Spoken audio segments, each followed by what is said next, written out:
Yeah, so time might not exist, at least not in the way that we usually think about it. The name of the book is The Order of Time. It came out in 2018. I've got a little link to it down there.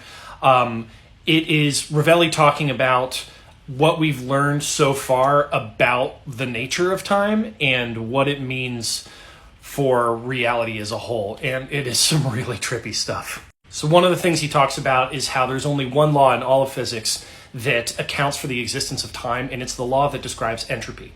Entropy, if you're not familiar with it, is how an ordered system moves towards disorder over time.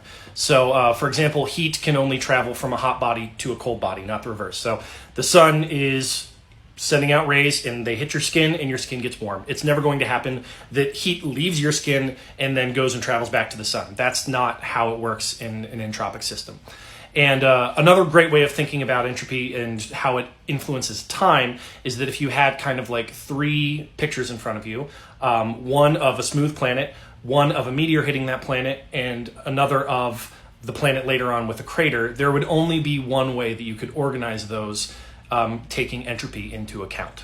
So one of the things he says is that traces of the past exist and not traces of the future only because entropy was low in the past. There can be no other reason since the only source of the difference between past and future is the low entropy of the past. So this is wild enough, but he's also talking about how there is no such thing as now.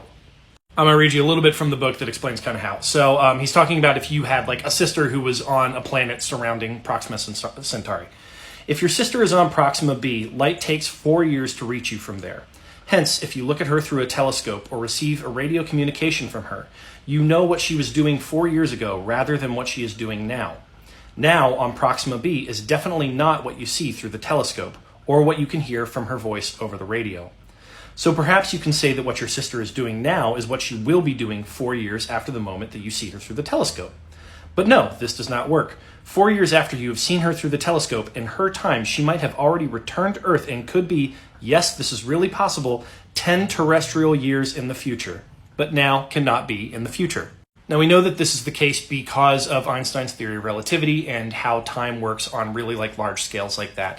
For another thing that he talks about is that time passes a little bit faster on mountaintops than it does at sea level, but that's true on these big grand scales. But once you start getting down to like fundamental levels in quantum physics, which is what Rovelli studies, there appears to be no way in which this time entropy stuff meaningfully exists. He writes, at a fundamental level, the world is a collection of events not ordered in time. So this contradiction is at the root of the search for the theory of everything. And that is, you've probably heard about that through the Stephen Hawking movie, but that's the fact that our best kind of models for how the physical universe works right now are relativity and quantum mechanics. We know we can test both of these and we know that they work. But they also contradict each other in this really fundamental way. And we don't know how to put them together in a new theory that would incorporate all of those systems together. Now, some people explain this through the block universe theory, which says that time is an illusion that we experience because we are moving through time, and that actually all of the past and all of the future is already set. We just experience it in one specific order because that's the way our brains work. Rovelli doesn't believe in this. He believes that there is constant change happening and that things aren't just static. I do not totally understand his whole theory, but it fits into this kind of like relational idea he has around quantum physics, and it's very much over my head, but it is absolutely fascinating. So if you have a chance, give the book a read. It is fantastic. If you want more of this, give me a follow because I love talking about this stuff. I could spend all day on it. And actually, I probably will.